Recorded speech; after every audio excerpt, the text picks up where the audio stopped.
everyone, and welcome to Read This Now, the weekly webcast where Brad Gustafson and I share two books that we love and we think you should read. When, Brad? Right now, people. I like that beating heart. That was good. I like it. We're 10 seconds into the show and we've already got 10 different hand signs in today. This is impressive. It's a new personal best for us. I think so too. I think we could actually probably set the world record for that if we really tried. Like how many hand gestures can we use in a 15-minute book talking show? I think we could run the statistics and the data on the correlation between hand gestures going up. See, I'm still doing it. And then like viewership plummeting, right? So I know, like there's a little. Oh, hey, warning today. I always like breaking book talk rules, and I think I'm gonna break half a rule today when you get to mine. So there's a little. I don't even want to wait then. Let's start. Let's kick it off, rule breaker. Okay. Go for it. Sounds good. It's not a hard and fast rule, but generally I try to review new titles and not share in a series. You probably won't hear me book talk the first 10 books. There's probably some science or good reason why. I just that's what I do. But today I have read some really good books within the last month or so that were all sequels, and it makes me want to remind people about how amazing the first books were in each of those series. But I'll just give a splash of the second book. So really, I have 3 book talks, but I promise it'll be super quick and short. Okay, so I just don't want the books are so close to my heart, and I've fallen in love with them. It's just worth an extra plug. So the first book I'll start with. I read Slacker, I don't know when, a while ago, and it was fantastic and fun. But then I read Level 13, which is also in the Slacker series, if you will, or the Slacker world or universe, however that is said. And it is so unique and different. So in case you don't remember, like me, I'm checking my Post-it note here. So Cameron Boxer is the biggest slacker on the planet, and book 1 was based on that, where to get out of work, he started this school club. And it was like the service club, and it ended up having the opposite effect. It ended up he wanted it to be a fake club, so he had more video game time, but he could always tell his parents he's running this club that didn't exist. Anyway, the club turned real and took over this community, and it's like the most popular thing at school, which is demanding on him. So anyway, in the second book, Level 13, same story continuing. Cameron's trying to get out of being president of this amazing service club he started. And by the way, he's like this big video gamer. I think I mentioned that, but one of the reasons why he's such a big video gamer is he started YouTubing and streaming his video game prowess online, and it caught on with people because he had a beaver from the service project they did, ended up being his mascot and streaming with him. Well, long story short, the Level 13, where that comes from and why I just am dying. I think kids would love this book. I think teachers and principals would love it too, as I do. Level 13 actually comes from the super rare video game that he was selling as one of his service projects at school. It was just like a school rummage sale.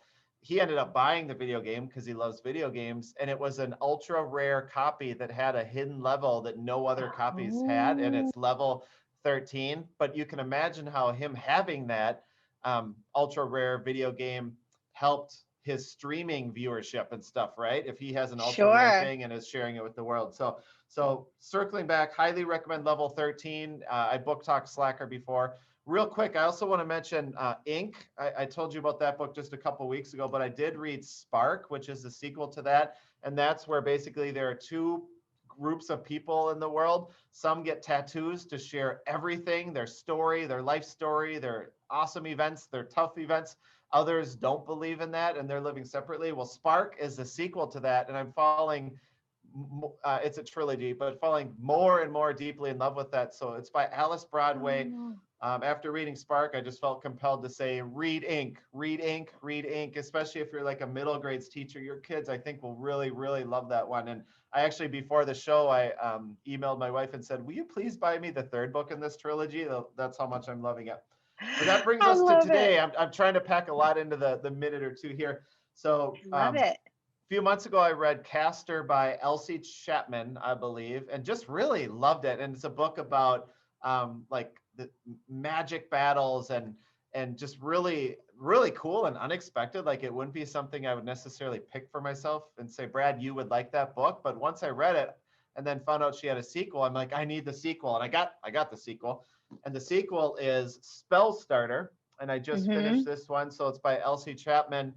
And it builds upon this underground magic world of fighting. And it's just so cool that one of the many zillion things that's cool about the book is each time a spell is cast by these fighters, like it does damage to the planet. So even though during these tournaments, there are founders that kind of protect and kind of make it where it tries to protect the world, magic always has an impact and it sneaks out. So sometimes there are earthquakes after and or worse, or maybe not quite as severe. So it's just this really cool book that makes you think, but it's highly, highly, highly entertaining. And by the way, each time a caster, that's what they're called, caster, each time they cast on each other, like they have pain. It's not just the world that suffers, but they recoil and kind of have to battle through that to cast. So taking a breath now, those are 3 books that I didn't want to slip through and just gather dust in my bookshelf because the sequels revived my book love for them. That's it. I broke like kind of a couple rules there, but here we are. I love it. You know, I'm sure that you've heard there's a joke about how parents put all this time and effort and energy into the first child to make sure that they're raising it just perfectly, and then the second child they're more like, yeah, whatever, you know, like because they've learned from the experience of their first child. And I think sometimes sequels get the same sort of treatment in the sense that the first book in a series gets a lot of attention and maybe accolades, etc. And then the subsequent ones, as book talkers or whatever, we may forget to highlight them or just not highlight them in the same sort of way. So I love the fact that you've gone and given some second children their love today. That's awesome. That's perfect. Yeah, but it's funny you say that, Jen. We were just recently, like within the last week, talking about our first 2 kids' baby books and just loving those. And we have 3 kids. So do you see what I did there? Like, poor guy, right? Anyway. And now this is on film for him to see later. That you. I love that. That's so amazing. The other thing about, I think, series is that, you know, there's really, in the literary world, I'm going to make a bold statement here that some people may counter, but I don't think there's any stronger fandoms out there in, especially literature for young people, than those that surround series. Maybe, you know, probably comics, graphic novels, you know, would be a competitor for that title, but kids get into a series and they just, you know, that becomes a world in which they can't wait to live in every single time a new book comes out. And some kids will read those same books in a series over and over and over again. And I love when we're able to, you know, have that same common language and experience with kiddos to talk with them about that. That's wonderful. And some of my favorite books are series books too. So that's awesome. For sure. Yeah. I love it. The three, well, yeah, the ones that I mentioned are definitely worth falling in love with. I know I have. So. Oh, that's great. I love it. And I look forward to, you know, like, I'm going to plug our archive right now because, in the archive, we try to make a loose recommendation for the grade levels that books are suited for, knowing that teachers and librarians, they know their students better than we do. And so they will make the right choices for their kiddos. But I look forward to seeing the grade levels you say for each of those. So I'm excited to see that, but no pressure, Brad. But anyway, you know, it's funny you mentioned about breaking the rules because I have been struggling with what book I wanted to book talk this week, and I feel like you've given me permission to book talk too. Totally unrelated. So look at that. You've given me permission to do that. And it's, you know, a holiday week in the United States anyway, and so why not? We'll just totally break our rules. The first book I don't even have with me because I had decided not to book talk it. I left it in another room. So I don't have the cover to show. But it's called Punching the Air by Zoboi. And there's a second author because I don't have the copy with me. I'm going to look it up really fast because I want to make sure that I give both authors credit. And it's a novel in verse.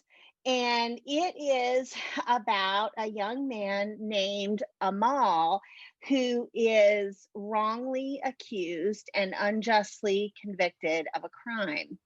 And this is one of those books. That's it. Exactly. That's You got it? exactly it. Okay. Thank you. Yes. And the second author is Yusef Salaam. And I wanted to make sure I got that right and didn't leave that out. And I would do that for any book, but I think it's really important to mention him for this book because Yusef Salaam is actually um, his own story is that at the age of 15, he was unjustly convicted of a crime and sent to prison where he had to spend, and I may get this wrong, but I think he spent 15 years before he was released. And while this book is not autobiographical, it is not the story of his life. Of course, it's informed by it. And he in his own journey, found that poetry was a way to sort of help him survive this terrible thing that he was going through.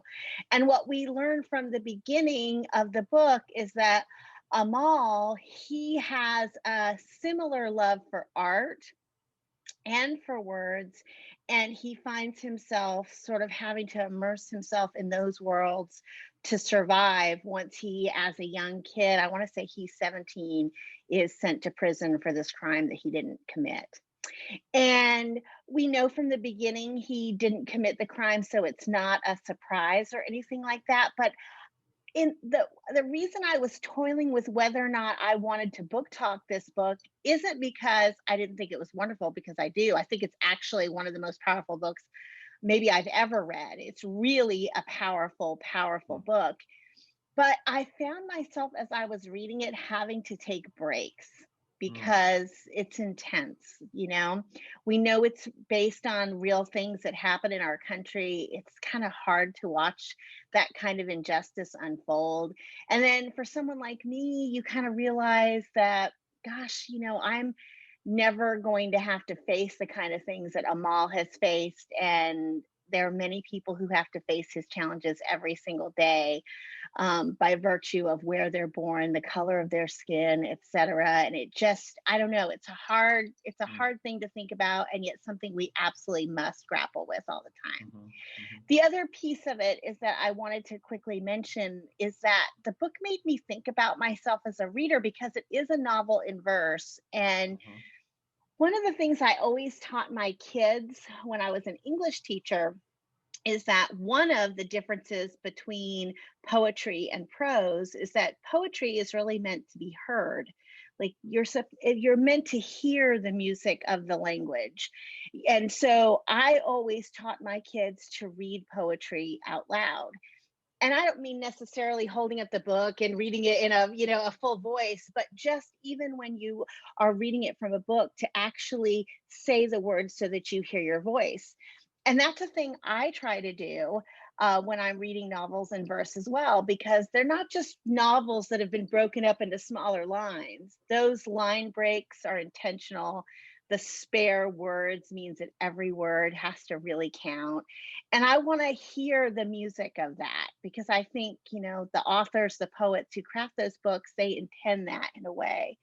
And so for this book, boy, I just found it hard. I just found it hard in a way that's important to do and good to do, but also a challenge. It's not a book I could just quickly read through and then put on my shelf and say, yeah, recommend it to a kiddo. I had to really immerse myself in it and think about myself as a reader. So I highly recommend it for high school readers. I mean, I think there's some 7th and 8th graders I might share this book with as well, but to really, I guess, get the most out of the craft of it, I think it's for a more mature reader. But I highly recommend it. Again, I hadn't planned on doing it, so I hope that did it justice, because I really did love it. It's called Punching the Air by Zoboi and Yusef Salaam. And I'll show the cover one more time. Look at how beautiful that is. Yeah, thanks, Jen. So I'm gonna switch gears then now to a picture book. See, you've given me this permission to do this, and so now you have to live with the consequences, Brad. The floodgates are open. I want to thank our friend Donlin Miller for recommending this particular picture book to me because I have really loved it. It's called Our Little Kitchen. Have you seen it, Brad?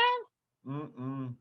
Okay, it's called Our Little Kitchen. You can see these people and all the food, etc. on it. It's by Jillian Tamaki, and it doesn't have a dust cover, but I want to show you the liner pages there. It's got a recipe in the liner. You can see the different things you're supposed to add, etc. And this book is so sweet. It starts out by just showing someone who is arriving at the kitchen saying hello, right? Hi. Then on the next page, you see some other people are already there. And we learn that this kitchen is pretty dormant all week except for Wednesday, where people start to show up. And then they gather together and work hard to try to make delicious food. And we learn from the subsequent pages where the food comes from. Some of it comes from a garden that they have out back. Some of it the people bring with them, etc. But as the pages go on, we realize that this little kitchen is actually the kitchen. It's actually a soup kitchen, a food kitchen, a place where people who are without homes or who are going hungry can go and eat. And it's the journey of all the people who A, come to help prepare and get the meals ready, and B, who come to get food and the little community that they've built together, right? And even though homelessness, poverty, people going hungry, those are serious topics that can be emotionally draining. This book is really pretty joyful because it's about the act of coming together to affect those things in a positive way.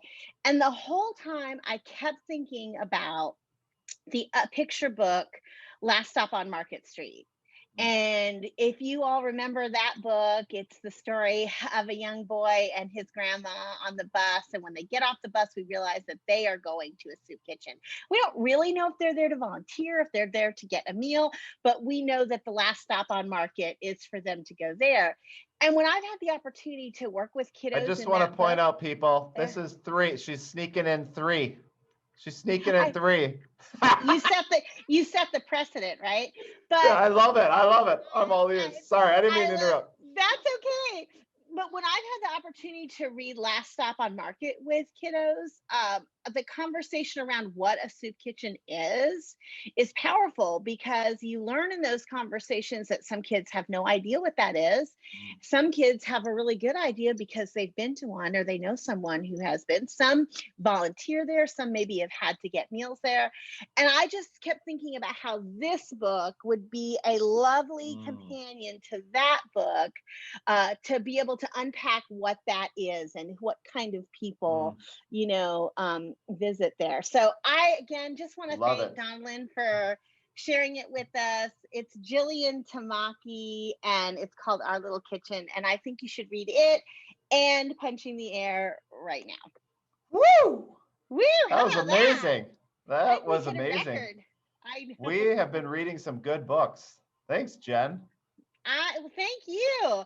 And speaking of great books, if our 3.5 or 3.75 viewers, I think, although I think your poor son might have gotten knocked back down to only half a person since he doesn't even have a baby book. Poor guy. If those folks want to visit our archive to see all the great books that we've been reading, where can they go, Brad? Yeah, bit.ly/read_this_now. Thanks, Woohoo! Jen. Thank you. Happy reading, everyone. Have a great Thanksgiving too, people.